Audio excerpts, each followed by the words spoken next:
ಇನ್ನು ವಿವಾದಕ್ಕೆ ಕಾರಣವಾಯಿತು ರಿಷಬ್ ಶೆಟ್ಟಿ ಹರಕೆ ಕೋಲ.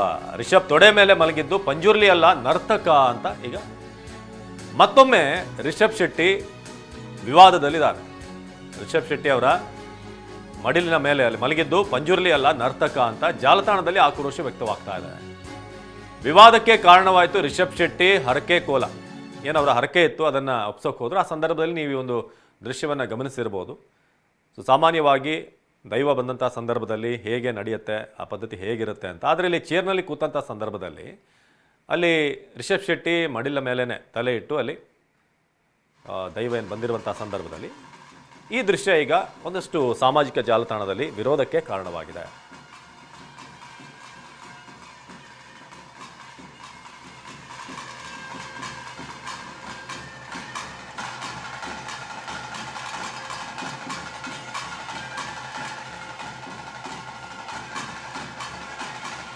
ನಮ್ಮ ಪ್ರತಿನಿಧಿ ಅಶೋಕ್ ದೈವ ನರ್ತಕ ತಮ್ಮಣ್ಣ ಅವ್ರನ್ನ ಮಾತನಾಡಿಸಿದ್ದಾರೆ, ಬನ್ನಿ ನೋಡೋಣ.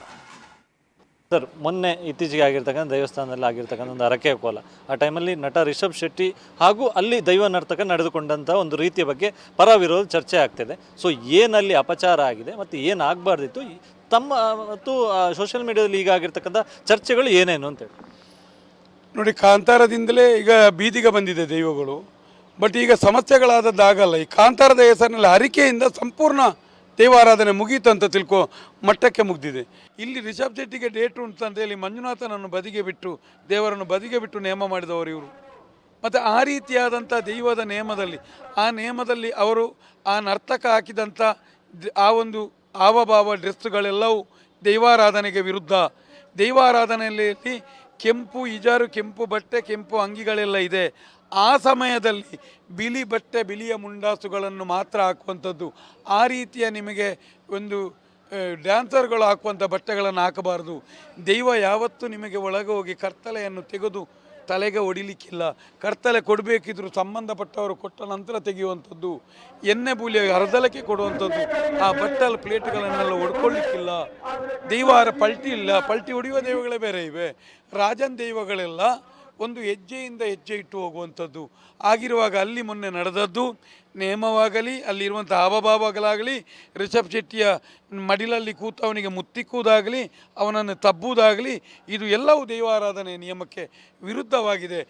ನಮಗೆ ಭಯ ಆಗ್ತಾ ಇದೆ. ಒಂದು ಒಳ್ಳೆಯ ಆರಾಧನಾ ನಿಯಮ ಯಾವ ರೀತಿ ಇವತ್ತು ಜನರ ಮನಸ್ಸಿ ಮಾಧ್ಯಮಗಳಲ್ಲಿ ನೋಡಿದವರು ಏನು ತಿಳ್ಕೊಳ್ಬೋದು ರೀ? ಏನು ತಿಳ್ಕೊಳ್ಬೋದು? ಇದು ತಪ್ಪಲ್ವಾ? ನಾವು ಅದನ್ನು ಖಂಡಿಸ್ತೇವೆ. ಮತ್ತು ಮಾತ್ರ ಅಲ್ಲ, ಮುಂದಿನ ದಿನ ನಮ್ಮಿಂದ ಏನು ಮಾಡಲಿಕ್ಕಿಲ್ಲ. ನಾವು ದೈವಕ್ಕೊಂದು ಪ್ರಾರ್ಥಿಸ್ಬೋದು. ಅತಿ ದೊಡ್ಡ ಬಿಲ್ ಇವರ ಕೈಗೆ ಸಿಗ್ತದೆ. ಅತಿ ದೊಡ್ಡ ಒಂದು ಭಾರಿ ದೊಡ್ಡ ಬೆಲೆ ತೆರಬೇಕಾಗುತ್ತೆ ಮುಂದಿನ ದಿನ. ಯಾಕಂತ ಹೇಳಿದ್ರೆ ಬೇರೆ ಬೇರೆ ರೀತಿಯಲ್ಲಿ ಇಲ್ಲಿ ದೈವಗಳಿಗೆ ಜನರನ್ನು ಮೆಚ್ಚಿಸಲಿಕ್ಕೋಸ್ಕರ ಇವರ ಒಂದು ಚಿಕ್ಕ ಕ್ಷೇತ್ರವನ್ನು, ಇವನನ್ನು ರಿಷಬ್ ಶೆಟ್ಟಿಯನ್ನು ರಾಯಭಾರಿಯನ್ನಾಗಿ ದೂರದ ಭಕ್ತರನ್ನು ತರಿಸಿ ಮೋಸ ಮಾಡುವಂಥ ಕೆಲಸಗಳಿರು. ಆಗಿರುವಾಗ ಇವರಿಗೆ ಶಿಕ್ಷೆ ಆಗಲೇಬೇಕು. ಇದು ಹರಕೆ ಕೋಲ ಸಂಬಂಧಪಟ್ಟಾಗೆ ದೈವಾರಾಧಕರಾದಂಥ ತಮ್ಮಣ್ಣ ಅವರು ಮಾತನಾಡಿರುವಂಥ ಮಾತು. ಇದಕ್ಕೇನು ಬೇರೆ ಉಳಿದಂಥವರು ಕೂಡ ಯಾವ ರೀತಿಯ ಪ್ರತಿಕ್ರಿಯೆ ಕೊಡ್ತಾರೆ ಕಾದು ನೋಡಬೇಕಾಗಿದೆ.